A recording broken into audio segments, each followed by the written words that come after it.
Hey, it's time for another edition of SJHL Weekly. I'm your host, Clark Munroe. We're here at the IKS Media Studios, and of course, all of our broadcasts are brought to you by our good friends over at UPL. It's another edition, like I mentioned, of SJHL Weekly.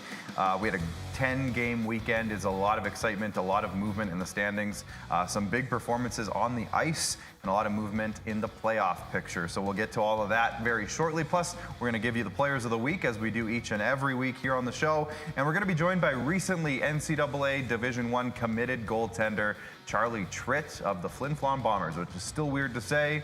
Not Humboldt Broncos, it's the Flin Flon Bombers. So make sure to say that throughout the show. But first, let's thank our sponsors. We'll start with Cantera Seeds, Capital Auto Mall, Canalta Hotels, SGEU, Sask Lotteries, UPL, as I mentioned, Chevrolet, Great Western Brewing Company, SaskTel, RBC, Saskatchewan Construction Safety Association, and Vatterstad. And before we get started, if you're watching on Facebook, YouTube, or Twitter, if you're watching live, please hit the like button, hit the share button, and comment in throughout the show. We'll put your comments up on the board, and we'll read them throughout the show. So please do that. Myself and my co-host, as per usual, Jamie Neugebauer. Nugsy, you're full of dad jokes today. I mentioned it. I just tweeted it out as like our preview thing. We were just howling just a second ago at some really awful but also great dad jokes. So maybe feel free to throw one in here and there throughout the show today. But big weekend for you, for me as well, but I'm going to go with you. Friday night you were busy. Saturday night you were busy. You were all over the place. Tell us about your weekend. Well, first of all, thank you very much for having me. Better than nothing. So I get a phone call from Ryder, the Weyburn Red Wings business guy, who does an incredible job, by the way. Shout out Ryder. Shout out Ryder. And we're talking, and he's like, "Hey, can you fill in doing play-by-play for the game on Saturday? It's the parents' weekend, but we need, our kind of backup guy, Stephen Wilson." Thank you, Steve Salter, for tuning in. Firing me right up for sure. Absolutely. Stephen Wilson needed to be in arena to do their parents' billets thing, whatnot, in the rink there at the Whitecaps Resource Center. So could you do the broadcast? And I said, yep, that would be, sure, I'd love to do that. That'd be great. And he said, all right, better than nothing. And I said, thanks, Ryder. So as you can tell now, if you put Nugsy's lower third back up, it's Jamie Neugebauer, better than nothing. So, that's what I'm going for. That's your slogan today. Better, here it is. Better Jamie than Neugebauer, rink noise. Better than nothing. Better than nothing. So anyways, you are better than nothing. Thanks. Absolutely. Thank you. Far, far better, by the way. Yeah. So with that, we did the SaskTel game of the month on Friday in Yorkton. The Kindersley-Yorkton game was fantastic. It was a great game all the way down to the wire. Yorkton pulled it out on Friday, and then the next night, we'll talk about it, but Kindersley was there again. So we'll talk about what happened the next night, but also then, like you mentioned, you were in Weyburn. So you were all over the place.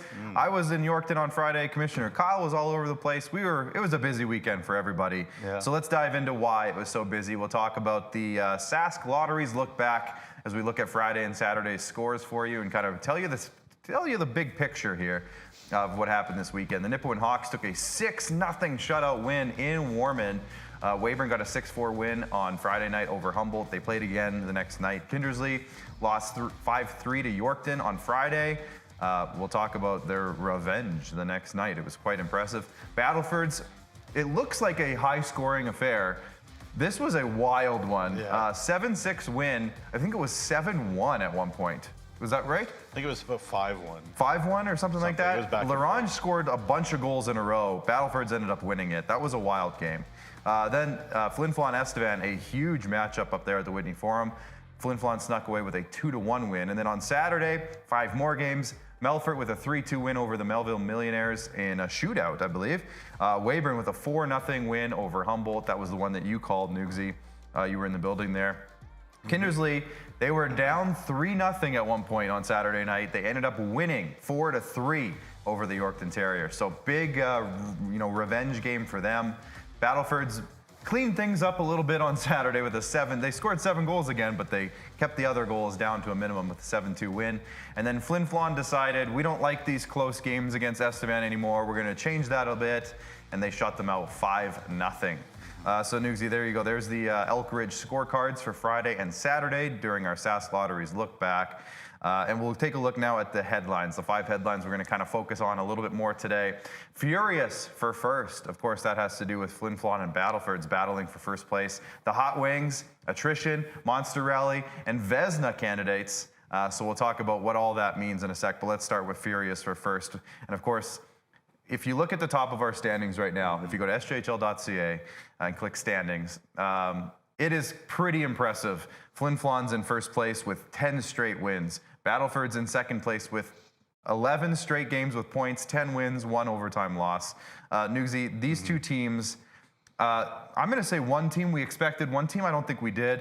But wow, have they been like unbeatable basically for the last month? Well, let's do a little trivia. Sure. Quickly. Yep. Okay. Flin Flon, Battleford, you just mentioned it. Flin Flon hasn't lost in forever. Battleford's hasn't lost in forever. Yeah. Who was Flin Flon's last regulation loss? Who'd they lose to last? Just take a guess. Nipawin. The Battleford's North Stars. Oh. On December the 12th. And who is Battleford's last regulation? It's the Flin Flon Bombers. Back December 12th and 13th, they split at the Access Communications Oh, that's Center, really funny. Yeah, pretty crazy. Obviously, the story that Mike Reagan would prefer we didn't talk about, but we have to. Yeah, we have to. 18-0 at the Whitney Forum. Listen, so far, Mike, if you don't want us to talk about it, don't be undefeated lose at home. a game then. Like, just lose a game. Keep your goalie pulled from the beginning of the game. That's obviously my we're joking, suggestion. No, look, they're doing something special up there. You know, they're playing well on the road too. You know, they had a bit of a slower start on the road. They're still around 500 on the road. Otherwise, they'd be totally running away, of course, with the series. But I asked Mike about these two games, and he was really happy. As you would imagine, you see the shots, they're 8-0, 9-0, 10-0. There you see the Morse code that I kind of joke about with the shot clock and Flin Flon. Sometimes 1 or 2 or 3 shots are worth about double. But that's just the, you know, obviously that's not important. The important thing is that this team is playing well. They're playing the right way. They're not playing rope-a-dope. They're playing system. They're playing heavy. They get after you. And Mike, you know, he is just like every coach pretty much in our league. They understand how much of a process it is to go far in the playoffs. And you can win 5-0 and feel one way, and you can win 5-0 and feel something totally different. And, you know, obviously they're doing everything right up at the Whitney Forum. They outscored a very good Estevan Bruins team. We've talked about this many times, 7-1 across the back-to-back wins. They allowed just 52 shots combined in the 2 games.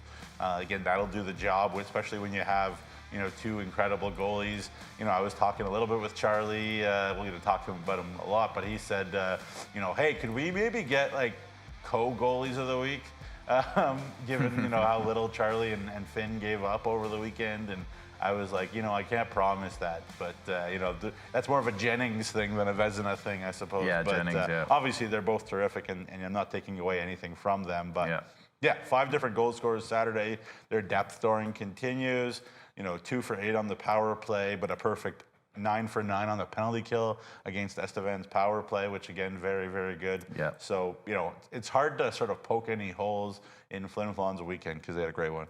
They did, and again, switching gears to Battleford's now, they had an interesting weekend. Obviously, a team that we kind of, I would say, expected to get 4 points out of this weekend, playing the last place L'Orange Ice Wolves. But L'Orange gave them a bit of a wake-up call, I want to say, on Friday night. Saturday, they came out and kind of cleaned it up, like I mentioned earlier. But these Battleford's North Stars, every single night I look at the scores or I'm tuning in to see what's going on, it seems like they are doing something new to impress me. And it's a team it's hard to not pay attention to these guys, because every night it's a different guy. And I think you wrote it in the upcoming Player of the Week article.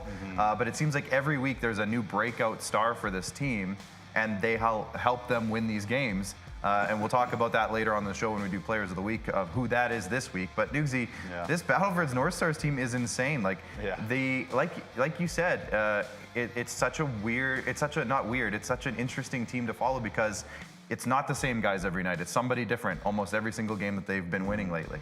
Yeah, and again, like, it's still okay. Like Gavin and Soups and Fish and these guys, like, they know I'm a big fan. They know I like them. So let's start with that. I like this team. Obviously Clip is good. Connor Logan's doing a good job, etc., etc. I'm still Not convinced. and again, like people put will that on the top of the bulletin board, Battleford, and that's fine. And just a picture of Nugsy's face, and then beside it say, "Still not convinced." But at some point, they have to find a way to play 60-minute structured hockey, and they're very good, and they're playing very well, and they're scoring goals, and they're winning games by scoring a ton of goals, and that's fun. And I'm sure the fans there are energized. Third most goals in the league. But it would be easy to just sit here and sing their praises, and I am. But they're still giving up lots of scoring chances. You could see in that 7-6 game. They lost to Ormond recently, which again I'm sure they're thinking, with no disrespect to Ormond, like we should not be losing to Ormond at this point in the season. But the point is valid. And there's another rookie especially. We always know that Campbell and Knidig and those guys are going to get theirs, and now Klippenstein.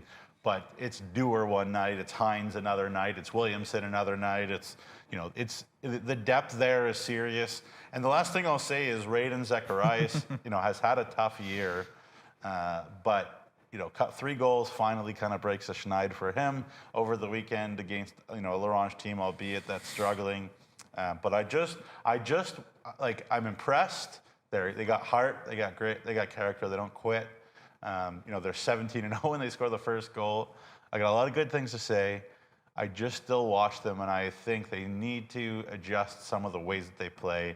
And people can call me a dummy, and I'm sure in Battleford they're yelling at me right now. But hey, if you go and win it all, then I'll shut up.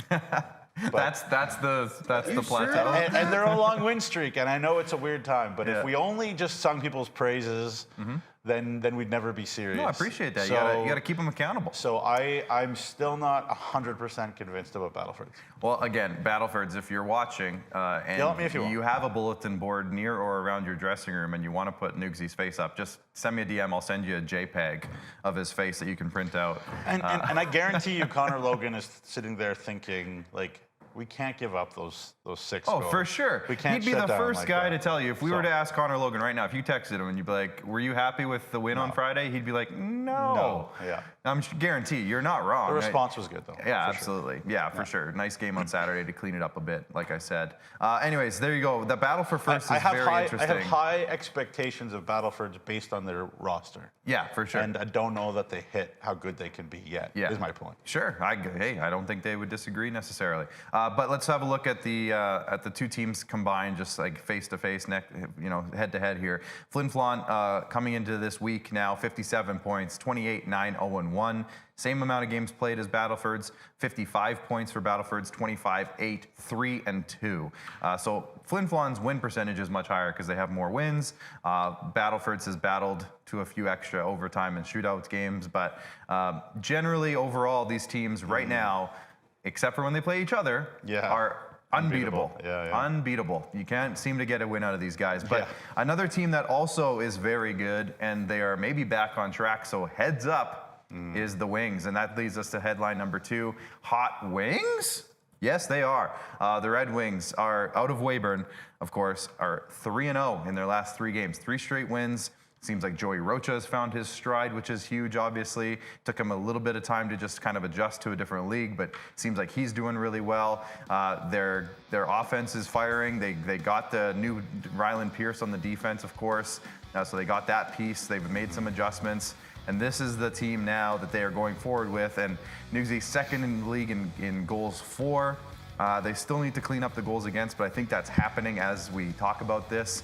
They're middle of the pack right now for goals against, and I think a lot of that came from earlier in the year. I think they've cleaned that up over time. But generally, Nugsy, this team, when you ask if you ask 10 SJHL fans, not in a market, obviously, because we know SJHL fans are very biased, but if you were to ask, they couldn't vote for their own team, I would probably say 4 or 5 fans out of those 10 would say Weyburn might be among the best teams in the league, like top 1 or 2.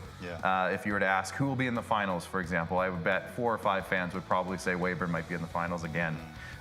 When you see this team now that we've seen their last few games, what comes to mind, especially because you were in the building on Saturday night? Yeah, I mean, I think the first word that comes to my mind right now is maturity. I think, I spoke to Josh Sale after the game, in the hallway, and you know, he and I built a really good rapport at the Viking Cup. I don't know if we've ever talked about the Viking Cup on this show. But just hold on. I think we scored a nice goal there. But you know, they won 4-0. They could have been top of the world. They could have been like, oh, we're gonna run the table now. Everything is perfect.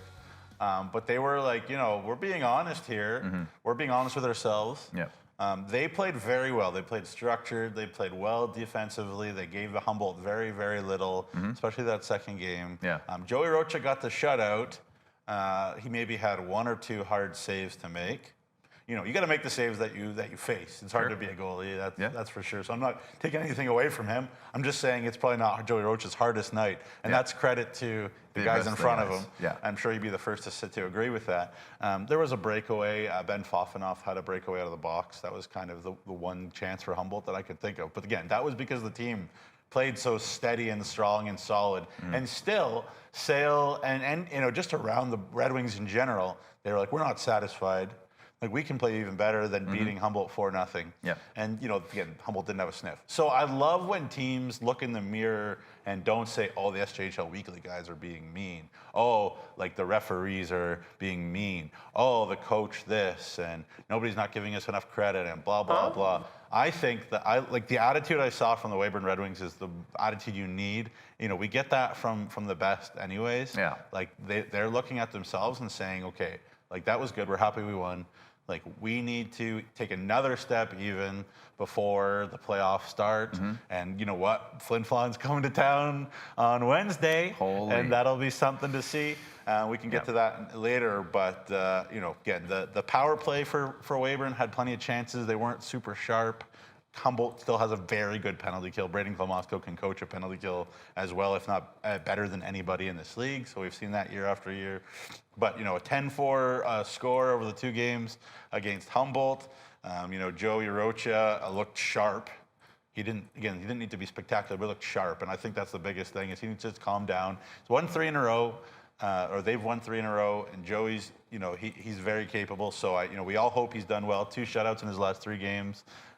Give him a little confidence. I think that was the only thing missing from Joey, was confidence. Yeah. Got the talent, got the experience. Yeah. I think Weyburn's off and running. I can't wait for Wednesday. Wednesday's going to be amazing. Yeah. On Facebook, Nugsy threw in a little thing saying, hey, tell us who your favorite player is. Now, we got a couple in here. We have Terry Farden, who says, favorite player and overlooked is Eric Hoynes of the Nipawin Hawks. And Terry also said, FYI, because he's obviously clearly a Nipawin fan, Melfort hasn't scored a goal in Nipawin this year, even in the preseason. I mean, to be fair, Melfort haven't scored many goals at most places, unfortunately, if you're a Melfort Mustangs fan. They are, at the moment, last place for goals for in the league.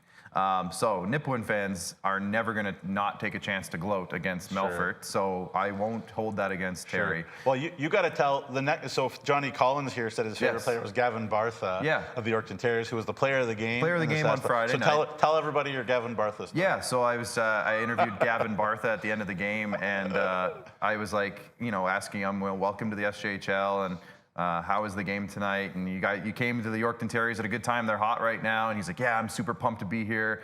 Love where we're going in the direction of this team, et cetera, et cetera. After the camera turned off, he's like, okay, wait, what's your name? I'm like, Clark. I'm part of the SJHL. He's new to the league. It's fine. He just got here. Yeah, he's like, Clark. I'm like, Clark, I'm part of the SJHL media team. Me and Nugsy, and I pointed at Nugsy up in the booth. On the concourse there, and he's like, okay, wow, this is so cool. Like, there was nothing like this. This is where I came from. This is so cool that you guys are doing this and that you guys have shows and stuff. It's awesome. I'm like, Gavin, you're going to fit in really nicely. Oh, yeah. Okay, well, that's all very nice. The part of it that I remember that you missed maybe is you're like, Gavin, you're the player of the game. And he's like, I was? Yeah, right. So the Yorkton Terriers were, you know, doing their salute to the crowd and everything, and I had to grab him because they wanted me to interview him at the end of the game. Good stuff. You know, of course, Shane flies by, Ryder McDonald, who had a couple of goals, skated by, and Bartha was right behind them. And I'm like, Gavin, and I like grabbed him on the shoulder. I'm like, can I interview you really quick? He's like, yeah, sure, why? And I'm like, you're the player of the game. He's like, I was? Cool. He scored a goal, and then he set up the winner. Like, he's like, cool. So anyways, so there you go. yeah, that was also pretty funny. Yeah. But yeah, he seems like he's a great kid. He seems like he's going to fit in really well in this super league. well that game. Yeah. We got one more comment. Charlie Campbell says, my favorite player is Caden Serpa. Seems like every game at the ACC, we are like, wow, what a save. Yeah, he's a good goalie. But a duo with a shorthanded goals is Campbell and Knidig. Yeah, hard not to say any of those names. Guys' consistency just unbelievable. So keep firing in your favorite players throughout the show here. If you're on Facebook or on YouTube, I know we got lots of people watching on YouTube as well, and Twitter, but we can only read your comments if they're on Facebook or YouTube. So throw some comments in there. We'll want to hear from you guys. Let's move on, Newsy, to topic number 3. And this one's attrition, and usually it's war of attrition, and I would say that's also pretty topical. And the big thing that you want to talk about today is that Melville and Nipawin have been dealing with some injury issues all year long, and they are hanging on to playoff spots and doing pretty well for themselves. Despite it. So what can you tell us about those two teams? Let's start with Melville, maybe. Yeah, well, they're 3 games still unbeaten. They had a 2-0 lead with a very depleted lineup. You know, there was a couple guys that made the lineup sheet. I was like, that guy's a Melville prospect. That guy's a Melville prospect. They had a couple of guys, and you know, they started really well. And you know, I think obviously we've talked at length. The number one thing for Melville is that they sorted up their goaltending situation, and Preston Patnod has been awesome. You know, since coming in, you talk about 1A, 1Bs in this league. MSD and Preston Patnod are as good as it gets, really, right now. 2 veteran guys, too. I think that probably helps, too. And, you know, the way that Doug Johnson gets his team to play, kind of low-instance hockey where neither team are, you know, they're not maybe selling out the Mustangs or the Millionaires, pardon me, for chances, but they really don't give up much, and they keep the game very manageable. And when you give a Cale Margolis and a Rylan Oatman kind of an opportunity, then they're going to, you know, they're usually going to put the puck in the back of the net. Cale Margolis' shot percentage is as high as anybody in the leagues, and obviously you have Boston Harkness back there wheeling and dealing. You know, it's an interesting group, but the thing is, those guys can only play so many minutes, and you know, whatever reason, illness and injury and whatever has kind of kept Melville back even further than they think. Now, that being said, talked to a bunch of coaches around the league that are closer to the top of the standings, and they all feel like Melville is going to make it. And obviously, part of that is that respect for Doug. You know, obviously, every year it seems like we talk about the Bungie division to preview it, and I say, I think this is the year Melville wins it, and that's just because I think Doug does such a wonderful job with that team. Yeah, hopefully they can find a way to stay healthy and really make that last little bit a really fun thing to watch. Obviously, they're in 7th, Kindersley is in 8th, Humboldt is in 9th, and Melford is in 10th. Yeah. And you know, we talked about who's in, who's out, but you know, if these 2 teams can find a way to score a few goals, stay healthy, look out. Melford still 4 wins and an overtime loss over their last 5 too. Yes. So it's going to be a real fun fight to the finish. The bottom of there. You saw the game-winning shootout goal there for Melfort, Caleb Binner. We talked about it earlier. All he does is score clutch goals. And my dad, Rod Munroe on Facebook, says Caleb Binner is my favorite player because he's a cousin of our family. So there you go. Matthew Acta is checking in on Facebook. Says thoughts on Flin Flon. Matthew, our show starts at 1:15. We already talked about Flin Flon. They were our first topic. So if you want to scroll back, go back. You can just watch the thing we talked about Flin Flon. But we did already talk about them, so take a look back in the show. Right now we're moving on to the Nipawin Hawks, Newsy, because just as Melville has been winning games despite, you know, what is it, like, seems like 4, 5, 6 injuries on a nightly basis. Nipawin's also been missing some key guys throughout the season, here and there. But they've been able, because of the depth that they've been able to put together, they've been able to keep a top 4 spot in the league. So talk about maybe compare them to the Melville situation. Yeah, and you know, obviously, I would say Nipawin is a deeper roster overall. And so Nipawin misses a few guys, then maybe it's a little bit less of an impact than on Melville, just because of depth, and that's the way that they've been built, and that's fair enough. Obviously, we haven't seen, you know, the likes of Mason Karkachuk for a while. Eric Hoynes had his issues. You know, Finley Radloff's had his issues. You know, we go down the list. Hopefully, they can pull it together. I think the biggest thing for Nipawin is it was so bizarre to you and me, I think, that their power play struggled at all, given the personnel that they have. But, you know, 3 for 9 against Warman on the power play, that's a great start. And, you know, I wrote about it as well in the Player of the Week article that's coming up. Big reason for Nipawin's taking a big step forward that way and finally scoring the goals that we thought they'd always score is the defensemen are starting to chip in, and obviously Raider Wellington is taking a huge step in that regard. And you know, I think obviously Hudson Gaynor and Noah Heinrich, who's also been hurt. You know, the list kind of goes on of attrition there for the Hawks, but they're finding ways now to score some goals. And you know, I talked to Brett Pilkington a little bit, the Werman coach, and he's like, we took 9 penalties. I'm like, yeah, what do you think about that? He's like, probably deserved them, which is fair. And you know, obviously young teams will take penalties and get frustrated in the way it goes. But you know, on their day, again, we've seen Nipawin be able to beat anybody. They've been able to keep their goals against really low, play structured hockey. Tad Kozin has really had a purpose in practice all year long and really kind of guide this team to try to peak and be the best team that they can be, you know, once the playoff starts. And I love to see that. I love to see a team continue to develop that way. And now the training wheels are off a little bit. Now there's a guy on the back end in Wellington who's got a lot of confidence. Local boy, I always love to see the local boys too. Yeah. And yeah, hey, look out for Nipawin down the stretch if they can stay healthy. Well, yeah, again, like they started the season playing a way that we did not expect them to play. They've developed the offensive side of things. We saw it slip a little bit in the last 2 weeks or so, just like not the way that we saw them play for a while, and now they're picking it back up again. Now, that being said, they've played a lot of games at home, which you say, oh, home is good, home cooking is good. It certainly is. Now, that being said, you go to the Centennial Arena, like to totally shut it down, to not give up scoring chances, if you're not Doug Johnson, I guess. Again, I'm not saying Doug is a better coach than Tad. I'm just saying it's not an easy rink to keep scoring chances away. Because it's a small place. You know, one or two powerful strides and you're in a scoring chance. So, you know, wild games are going to happen at the cage. It's going to happen. But, you know, they're starting to score too. So it's good.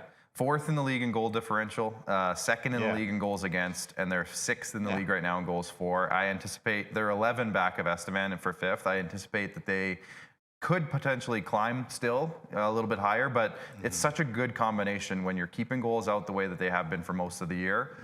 Yes, they had a bit of a, I'll call it a hiccup in that stat, you know, over, you know, around Christmas break-ish, but they've seemed to, they'll figure it out. They've been playing so good all year long. They're in a home ice advantage spot now. So. Exactly. And we'll see, because I mean, that could change really quick the way the teams behind them are playing, but still, regardless, they're playing very well. And we'll move on now, Newsy, to the number 4 headline, and that is Monster Rally. So again, we were in the building in Yorkton Friday night. It was a close game, tight, playoff style game. Ended up 5-3 for Yorkton with an empty netter. So very, very close game. Love overall. that empty netter with Drew Heil. Just little curl, big curl. So great game overall. Kindersley looked solid. However, they lost, and of course the narrative right now with Kindersley is, boy, they've been on a slide. And I talked to Will Christian, the captain of the team, before the game, during the broadcast. I got to interview him, and I said, hey, look, your team's been on a slide. What's the key right now? And Nugsy, you've been, here's the empty netter here just for people to watch it. This is from Friday night. You can see it just kind of curling. Just got and he shot it right in front of his own bench, so he could just get Sellies right away. And he kind of just like leaned back into his bench. It was super fun. But Will Christian basically said, and you've echoed this, I think, sentiment in the past, recently, that their team morale is high. And I got to walk around, you know, by their dressing room before the game and during warm-ups and all those things, Nugsy. This team doesn't seem like a team that has slid as like they have. They are energetic. They are positive. They were great. Sound like a great teammate environment. So Will Christian said, look, we've got all the confidence in the world that we can come out of this slide and be stronger for it. And the way he answered that question was awesome. And I think they showed it on Friday that they can play with the best. And they also showed it on Saturday that they can now find ways to win. So could this maybe be, for Kindersley, maybe the start of them getting back into the race and pushing up the standings again? Because they've been struggling since November 22nd. I've documented this. They're 5-11 going into Friday night's game since November 22nd. They were in first place at that point.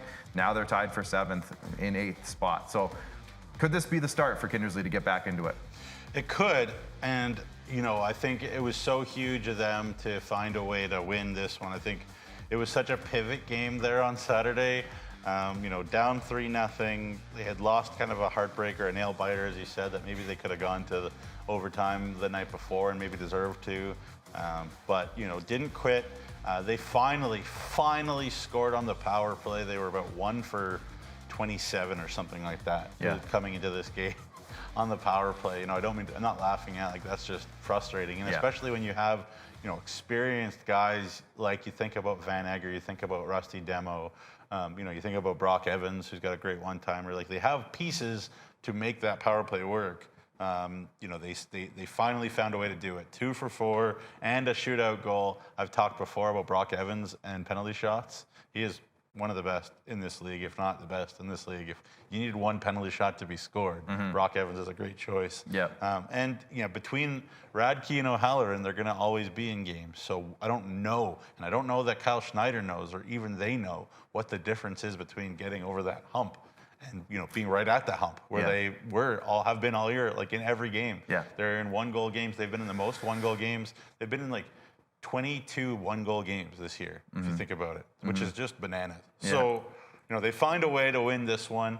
And, the question is, of course, all those overtime games, overtime losses to start the year, do they win those? Is it a point won or is it a point lost?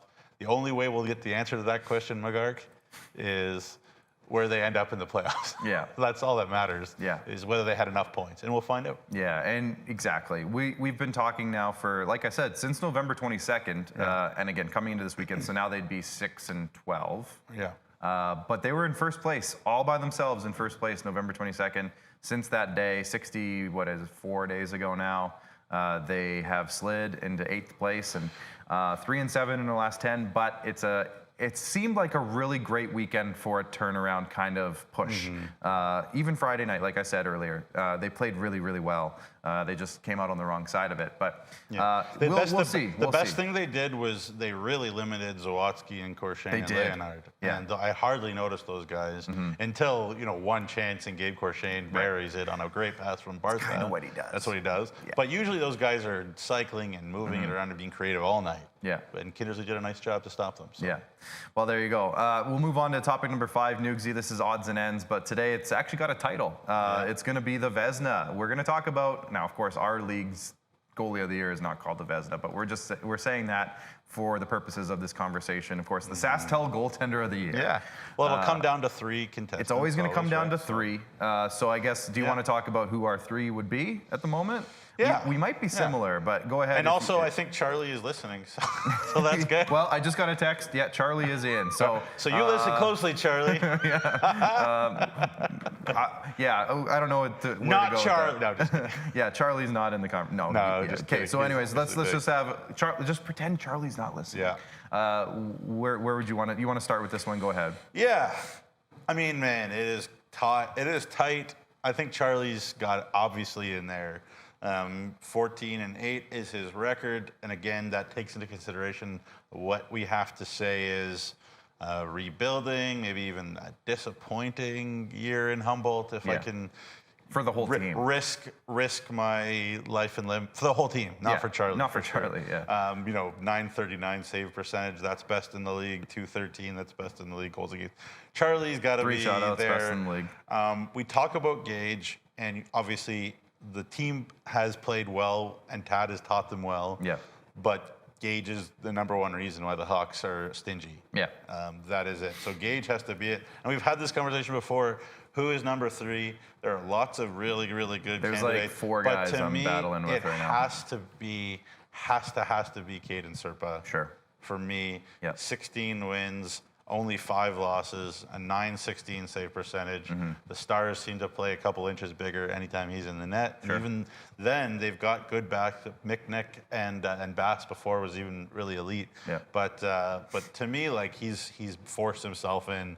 But obviously, there are plenty of other options for that third spot. I'll go with the other options just to say, and the only thing I would say about Serpa is like when you compare him like numbers to numbers, 318 goals against, no shutouts. When you're talking about goalie of the year, you usually try to go as much individual stat as you possibly can. That doesn't say that he's not going to get 7 shutouts the rest of the season and completely light it up. He might. But that's just one thing where I'm like, one guy that I think just hasn't played enough games yet, but could be in the conversation is Matthew Spencer-Dahl. He's got 2 shutouts. He's got a 211 goals against average and a 926, but Nugsy's only played in 9 games. So give him some more time. I don't know if he'll play enough games to maybe push himself into that conversation, because you have to consider. It's good for him that Pat Nod's there to. Yeah. But you have to consider, like, when we're talking about guys like Callum Craig could be in the discussion. He's played 27 games. Yeah. Matthew Spencer-Dahl's played 9. So by the end of the season. And who's Callum Craig's goalie partner?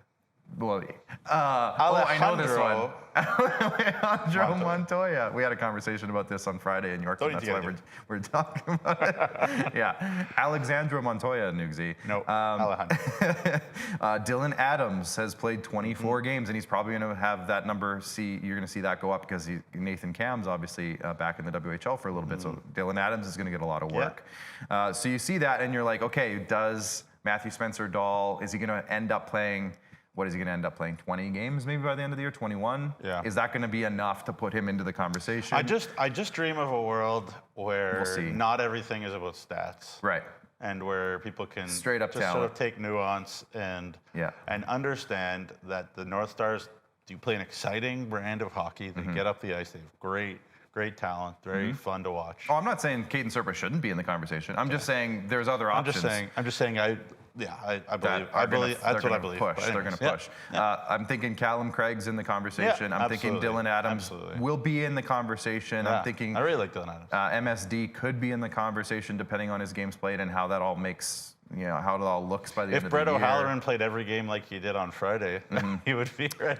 He was awesome. He was a guy that I was going to put in at the beginning of the conversation, for sure. And speaking of goalies of the week, let's take a look at the Tourism Saskatchewan Highlight of the Week, which was a real TSN turning point. Yeah, it was. It was a huge moment in this game, and I'll tell you about it. It was Matthias Radke, and it was Saturday's game where they were down 3-0 at the moment. He made the save, made a huge save, and then it turned into a huge comeback. So let's take a look at it now for the Kindersley Clippers here. Matthias Radke. Dashing into the offensive zone on the backhand, takes the shot, rebound is there for Junik, they jam away, and how did that stay out? Did he catch that? He did. Radke with a big stop there to keep. Yeah, crazy stuff. And it wasn't only the glove save at the end. The first save to make, on Vinny Junik in the slot was also pretty impressive. So there you go. A huge save there. Talking about goalies there, Matthias Radke is another guy who's just the depth of goaltending in this league is so good. We have so many great guys. And guess what? After the break, Nugsy, we're going to talk to another one. But before the break, we got to let you have your moment. And little Nugsy is going to pop up. It's time for Nugs and Notes.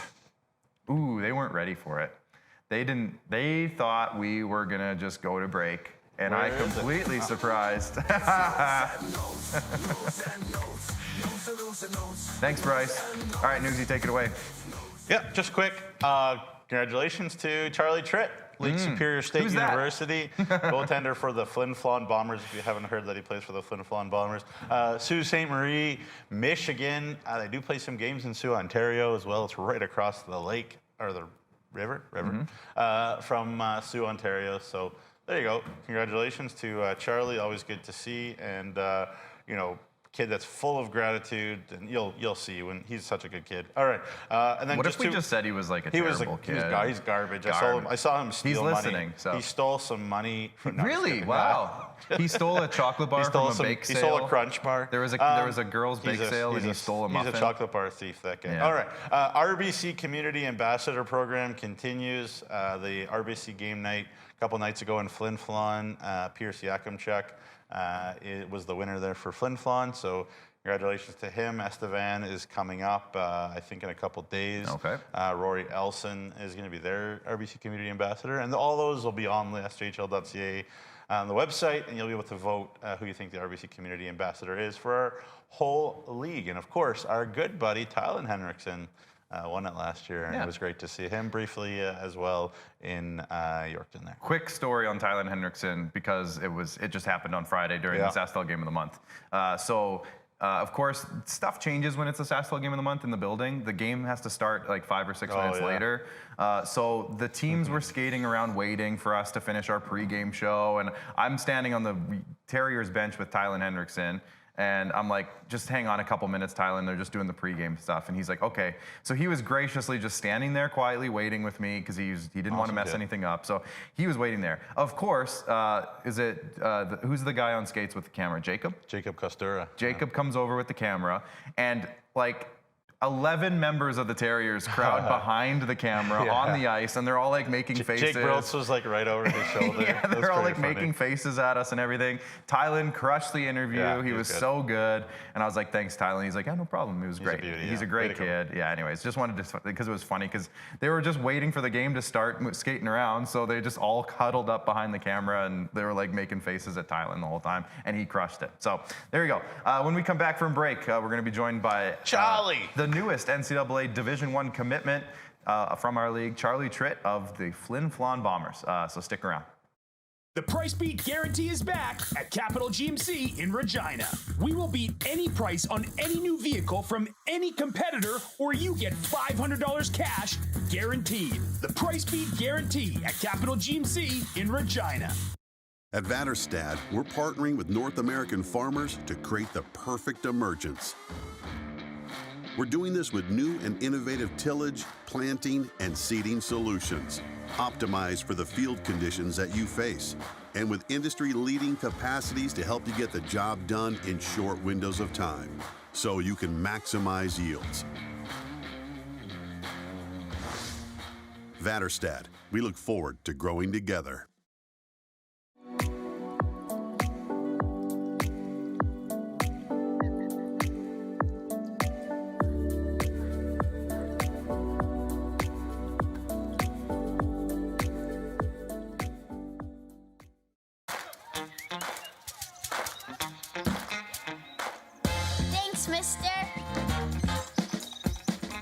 Every ticket you buy funds programs all across Saskatchewan, like sports. Buy your tickets today. In the last decade, the construction industry has reduced injuries by 46%. That's as many injuries prevented that would fill several stadiums. Find out more at scsaonline.ca.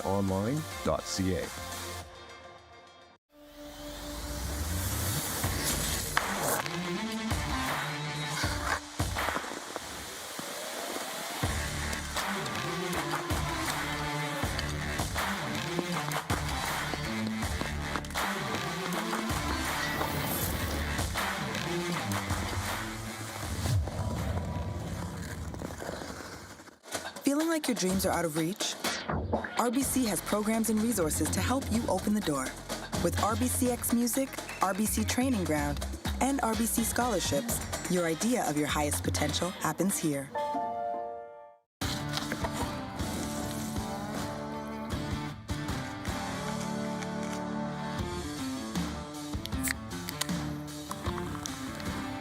Original 16. Celebrate things done well.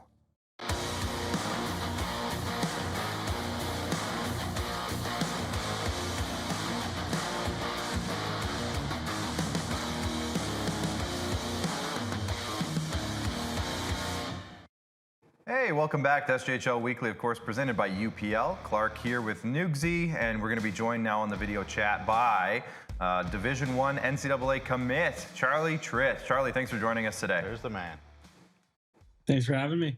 So obviously a lot's been going on in your life in the last few weeks, dating back to the trade deadline, of course, the big blockbuster trade. But let's start with your own personal news, of course, the commitment to the Lake Superior University squad. What went through your mind, and how did that all come to be? Yeah, just super excited, obviously. So grateful for the opportunity. Definitely a lifelong goal of mine, so I'm super pumped. We started talking a few months ago and just kind of, went through the whole process. They ended up offering me, and to me, it was a no-brainer. Great program, great coaches, and was really excited about it. Well, it was super exciting to see the news pop up on Instagram when I saw it, and then obviously telling Nugsy and Kamish about it once we saw the news. So congrats, of course, to that. The Lakers, future Laker, Charlie Tritt, has got to feel pretty cool. But let's go back a couple weeks, Charlie, because it wasn't too long ago we were calling you Charlie Tritt of the Humboldt Broncos, and now you're in the Flin Flon. It seems to be going pretty well so far. Tell us how it all went down with the trade for you. When did you first find out, and how did it go down? Yeah, so I found out just sort of as it was happening a couple days before the deadline. Um, Obviously, I loved Humboldt, just an amazing spot. Klamosko, Hansen, such great coaches, amazing community. And yeah, definitely it was surprising at the time, but kind of understood after the team was going in sort of a different direction and looking more towards the future. And they wanted to send me, me, Mills, and Knutson to a spot where we could compete for a championship. So very grateful to them for that, but for sure was surprised at the time. Well, my first question for you, Charlie, is do you love wine? Because it says behind you there, love wine. Love wine. Yeah, I think the no, not No, I'm really just me, kidding. but I think the Billet's got some nice decor around the house. Yeah, fair enough. I love to ask goalies. Don't write us a novel here, but I love to ask goalies how on earth you became a goalie. Like that is baffling to me that anybody would want to be a goalie. So I have nothing but respect for you and your union, brethren. Your brethren. Just tell me how that happened. Yeah, I actually think about that quite a bit, and could say that I want to, all the pressure on me, be the star of the show or whatnot. But I think honestly, when I was a kid, I probably didn't want to come off the ice and didn't want to skate up and down the ice. He's thinking. So That's smart. Those two combinations add up to me being a goalie. And I think when I started it, I just had kind of a natural knack for it and loved it. So I've been ever since. My brother was a goalie, Charlie, in the SJHL 25 years ago or whatever it was, 24 years ago. And he became a goalie because nobody else wanted to be. So like your answer is a way better. Of course, his era is much different. He was growing up in the late 80s, early 90s, so it was a bit different at the time. But yeah, your answer was way better. Yeah, I know for sure. And obviously, I know you're a real student of the game, student of your profession. Tell us about Finn Werner. I know you're watching him. You watched him, I guess, on the other side of the ice a couple times. And 08 birth year, young kid, but he seems so polished for someone so young. Yeah, that's a great way to describe him. Kid's a stud on and off the ice. Like, I remember when I was 17 playing junior, it's intimidating at sometimes. And he's just such a mature guy.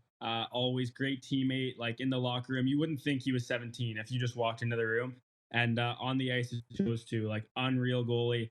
I think he's got a really, really bright future ahead of him, and I'm excited to see where his career goes for sure. Yeah, for sure. And obviously he's been awesome, really fun to watch. And I got to ask you about like the mantles of things, because I mentioned it maybe before you came on the show, and I don't need to tell you, obviously the expectations were really, really high in Humboldt maybe to start the year, and the future seems super bright. And we don't need to talk too much about Humboldt right now, but I do want to ask you maybe the mentality shift of trying to get into the playoffs and grinding. Like they're in games, they're playing well. I don't need to tell you, but the shift then now to, you're in a race to be first in the league, to keep a crazy record at home. Just talk about, is there a mentality shift that has come from that, or is it just business as usual for you?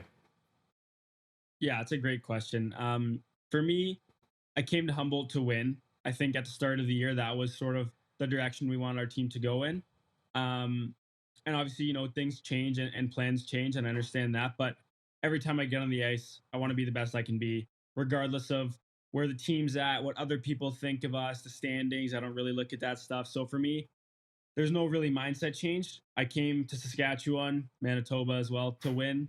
And every time I step on the ice, whether it's Monday, Tuesday, Friday, or Saturday, I want to be the best I can be. So that's all I'm going to do. Love that. Well, now you're in Flin Flon, obviously one of the most storied junior teams in Canada, history, really.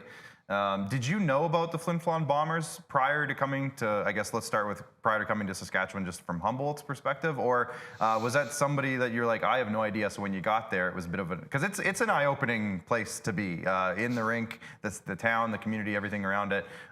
Did you know about Flin Flon coming in? I knew the team for sure. I'm obviously a hockey guy, so I knew Flin Flon. I knew some goalies they had in the past, just kind of keeping up with things happening around junior hockey. But I think the difference for me was when I was in Humboldt and we were coming up here in November, all I heard was, oh my God, we got to go to Flin Flon this week. Oh my God, we got to play in the Whitney this week. And it's just, and then I didn't really know what the boys were talking about. And I got here and I saw it. It's like, it's a great place to play. It is super but fun. not when you're the away team. It's the boys, as a goalie, you kind of just go play. But for a player, I could imagine like I would dread coming up here. So being on the home side's just been incredible. Like even when we were up here earlier in the year, just walking around the rink, you see the history, you see how much people care just in the rink. It's unbelievable. So yeah, I knew a little bit about Flin Flon before coming, and now that I'm here, it's just been super special. Yeah, I don't know if it's Sun Tzu or Confucius or somebody, but they were talking about, you know, fear is half the battle, right? Like, if, you know, the understanding, the awareness that you're the away team, you're in the Whitney Forum, the maroon jerseys are coming at you. It's like you're already down 1-0. The Flin Flon flu. The Flin Flon flu. It's a thing. Sure. It's a thing. It's real. Yeah. It's real. Yeah, absolutely. I got to ask you, too, about maybe the difference between being a goalie in the BCHL versus a goalie in the SJHL, because there is a stylistic difference. Like, we don't need to, you know, make things up here. Like, it's a different, very different brand of hockey out there. So just talk about maybe adjusting, if you've needed to adjust your game at all to be playing here, but even if you see it that way. Yeah, for me, there was no conscious, like, oh, I need to change this coming to match this style of play, you know? In the BCHL, I was a younger kid just starting in junior hockey. So it was a different experience. And I've been fortunate here to play for some teams that have been great teams. Like obviously Humboldt to start the year, we were great. And then now being in Flin Flon. So it hasn't been different in my preparation as a goalie, but I think it's been a different experience being more mature and having more experience in junior hockey coming here. So there's been no change necessarily. Other than just the development of my game over the last few years. That's good. So you've had the chance now to play. You've played at the Whitney Forum, at home a couple of times, but you guys are heading out on the road. I guess my next question is just going to be like, what's the mindset right now in the team with the 4-game road trip coming up? You're heading all the way down south, basically over the course of the next week or so. So what's the mindset of the team going into this road trip? Yeah, I think everyone's excited. Great opportunity to hang out with the guys and be with everyone. And I think there's no different mindset. We know how good of a team we are. We know how good our players are, and we're just excited to go play hockey. Like nothing changes for us. Perfect. Yeah, for sure. Then last one from me. You know, obviously he asked the trade deadline question already, but kind of a little bit of a piggyback from that one. We asked this to Connor Miller too. You know, to come up with Ryder Knutson, Connor Miller. At least you're not one guy showing up and you're the only new guy. I guess, how did you interact with the idea that you weren't alone going up there? Yeah, it was awesome. It was awesome. When I was told that they were coming up with me, like, it was just, I was super pumped. 2 unreal players, unreal guys, and yeah, just super, super happy that we made the trip together. Yeah, awesome. All right. Time for rapid fire. I'm sure you know what rapid fire is. Ask a couple questions, you answer as quick as you can. Yeah. Pretty simple. All right, good stuff. First question comes from, I think, our producer, Bryce. Yeah, it's Bryce. And I honestly have never heard of this person, but maybe he's really famous. Are you a fan of Travis Tritt? The country singer. The country singer. So I wouldn't say I'm a bit of a fan. Like, I'm not a huge Travis Tritt fan, but definitely, you know, that's the most famous person with the Tritt name as of right now. So yeah.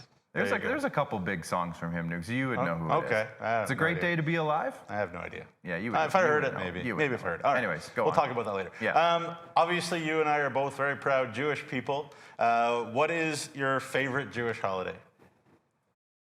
Has to be Hanukkah, right? Just classic. You have the latkes. I thought about mailing you and Kaminsky some latkes, but yeah, exactly. Don't know if that worked. They're all awesome, though. I mean, just such a special community. So yeah, for sure. What's one word to describe latkes to people? Unbelievable. They are unbelievable. They're like potato Latkes pancakes. Are unbelievable. They're so good. They're like, you know, to use like a Letterkenny kind of. Yeah. Like the drumsticks. Guys. Yeah. Drumsticks are unbelievable. Latkes are unbelievable. Absolutely. And much easier to make with a food processor. I was talking to you about how excited I was to get a food processor and had to make a lot of latkes, and food processor was very helpful.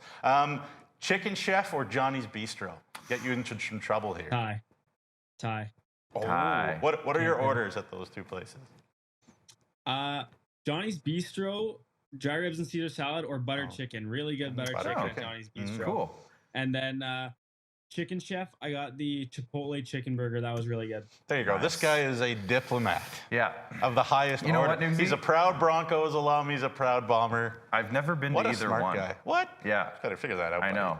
Johnny's is so good. I feel like I need to They give you so much food. There's a free sponsor segment for next year for Commissioner Kyle and whoever else. I get to go to every community and have that one famous place that everyone always talks about. So that's, hey, just saying, on the road with Clark and Nugsy. Hey.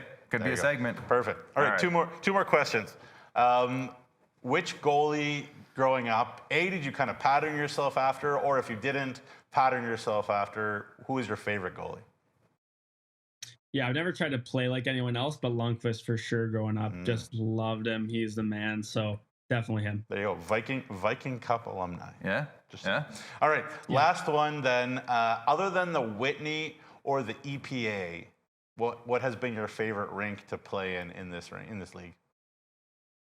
Don't have one. Just those two. I hate them all. Okay, talk about then those two rinks, the boards. Obviously, people talk about the rims and the Whitney. Have you practiced a little? Have you been like, okay, now I have lots of time to practice the rims and things like that? Or? Yeah, for sure. No, Humboldt's definitely just a classic rink, 200 by 85. The full bowl around the rink is unreal. Like lots of fans, it's great.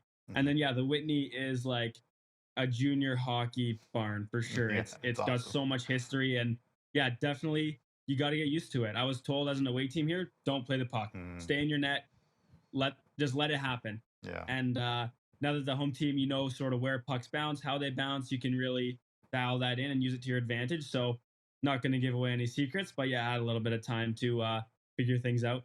Yeah, I'll give you Cam Herdlicka's number sometime, and you can ask him. Yeah, I don't know if you know that. Do you know that story at all? No, I've heard of it a little bit. Yeah, the Estevan Bruin series from a few years ago, it ended tragically. One of the games we'll ended leave it at that. Yeah, we'll leave it there. All right, well, Charlie, appreciate you joining us today. You were done, right? I'm done. Sorry, I cut you off there, but you were done. Well, my last question was, do you love wine? But I decided to. Yeah. Anyways, Charlie, appreciate you joining us today. Good luck on the road trip, and I'm sure we'll chat with you again soon. Thanks so much. Charlie. Thanks for having me. There we go, Charlie Tritt of the Flin Flon Bombers. It is so nice when a kid, like we always want everybody in the league to be on our show, of course. When a kid also wants, if not more than us, to be on the show, then that is so great and so helpful for us to have enthusiasm. And in all things, I would say in life, people out there listening, have enthusiasm. If you don't have it already, generate it, because I promise you, you will be better at whatever you do if you do it with enthusiasm. Yep. I'm so excited! That's all I gotta say. That's how Bryce, our director Bryce, operates every day. Yeah. He's very enthusiastic, a ton of energy. Look at that sound clip. Look at that. That was Bryce saying that. He recorded himself those last two sound clips. That was him. Yeah. When we come back, we got Players of the Week, and we'll take a look at the upcoming games this week. See you after the break.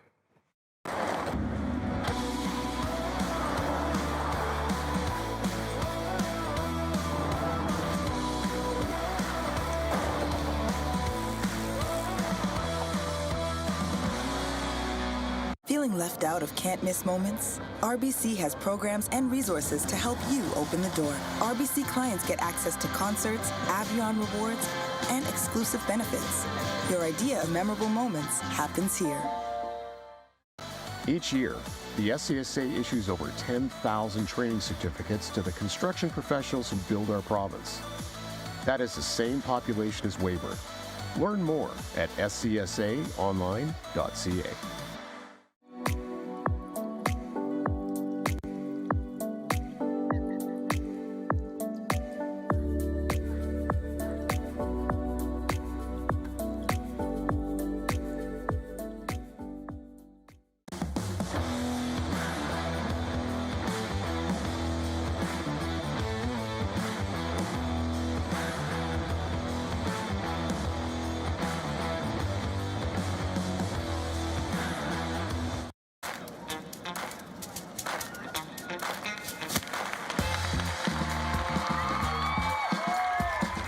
Ticket you buy funds programs all across Saskatchewan, like arts and culture. Buy your tickets today. Introducing SaskTel Student Saving Tips. Tip number 138. You could build your own pallet furniture. So you're living on your own. You can save money by building furniture with pallets.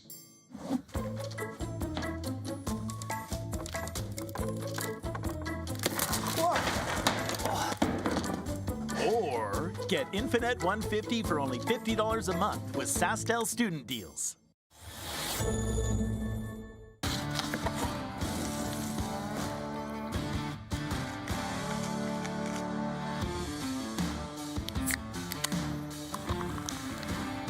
Original 16. Celebrate things done well.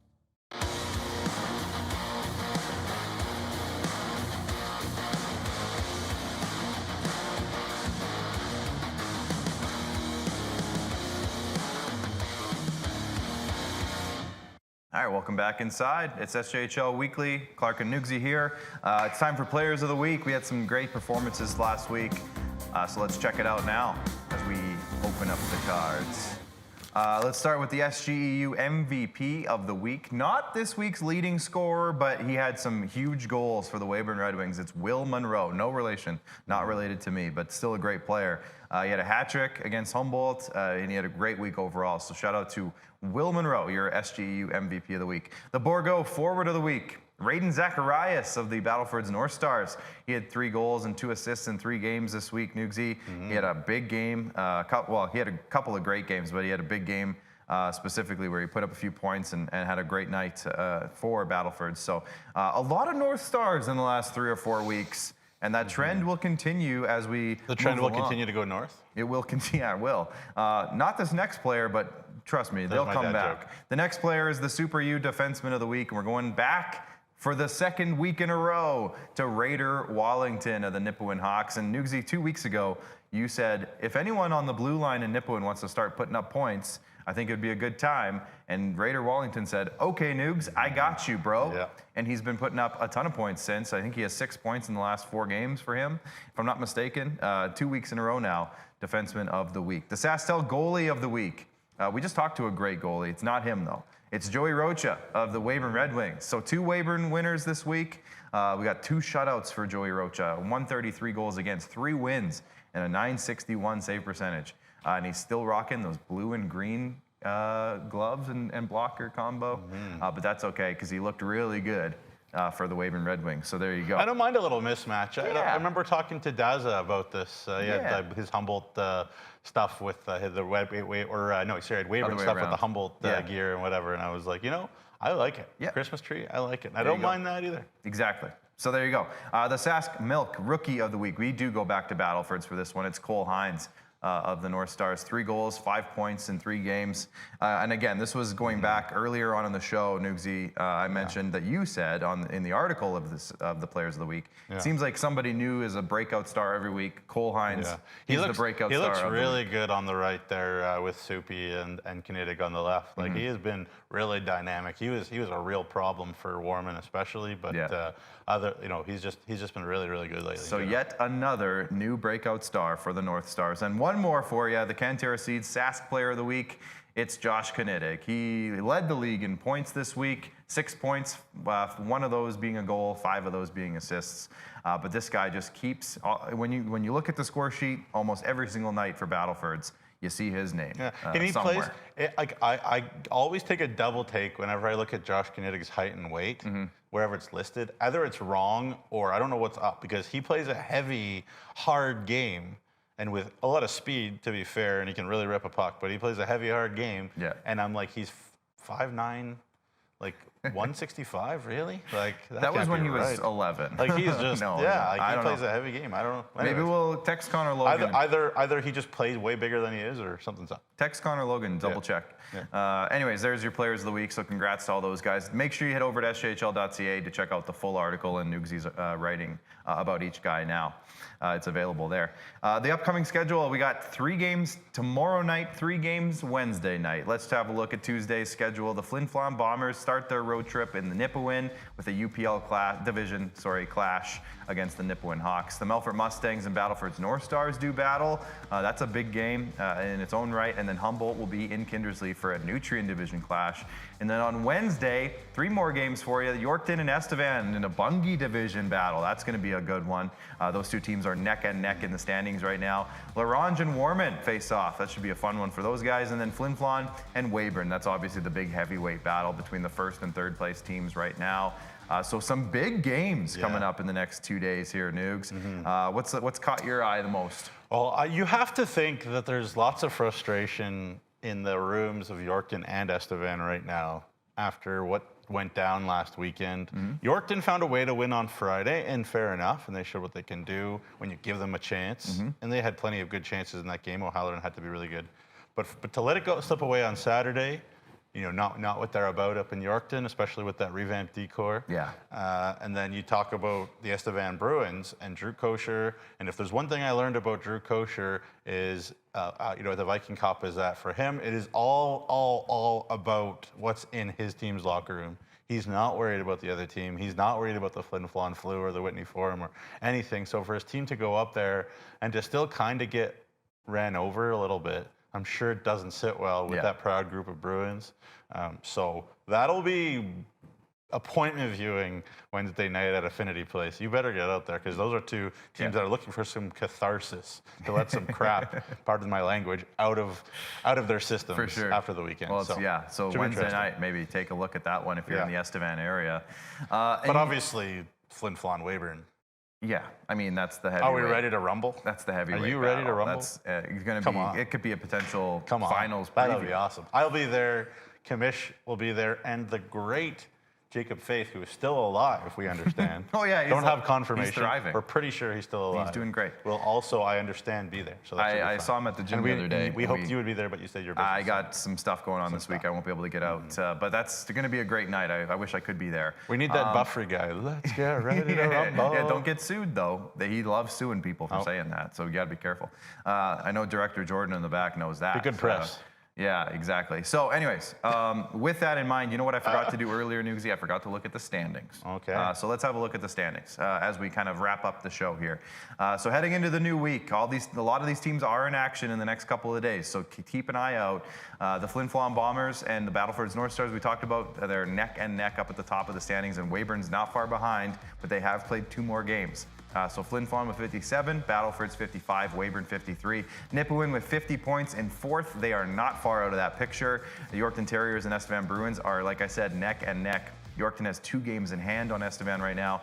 Yorkton has 46 points, Estevan 45. Melville Kindersley, it's a deadlock right now for 7th place. Melville has 3 games in hand in that scenario, but they both have 41 points. Humboldt has played the fewest games in the league with 37.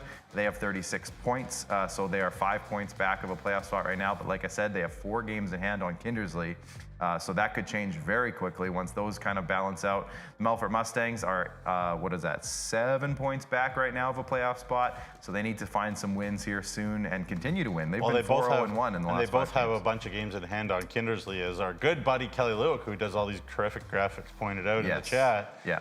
Games played by Kindersley could hurt them. But, you know, remember Jason Tatarnik with the Bruins for years, he'd always kind of backload his games. He'd always have tons of games in hand. We'd also always say in interviews, games in hand mean nothing if you don't win them. If you don't win them, you got to win them. So there's the playoff picture. That's what we're looking at right now. And we'll look at the standings for the divisions as well, because we got to shout out our division sponsors one more time. The Bungie division, as you can see. I wish Flin Flon's probably thinking, we got to do better than that. Yeah.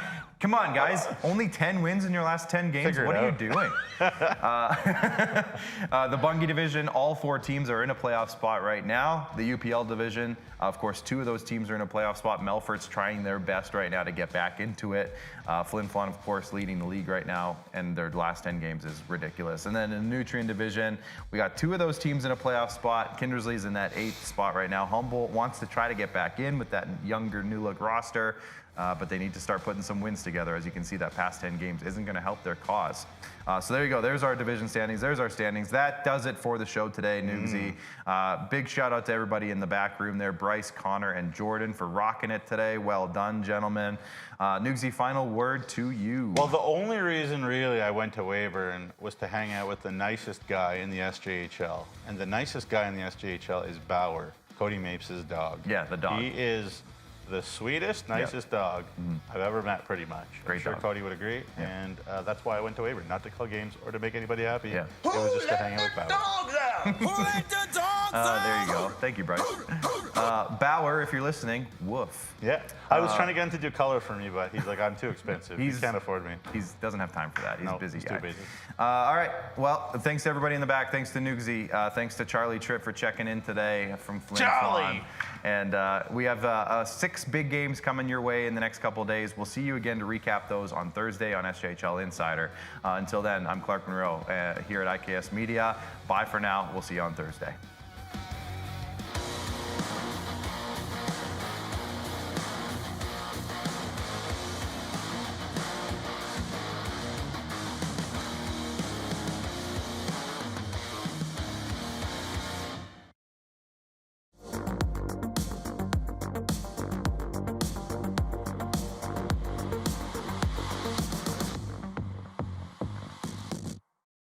That'll do it.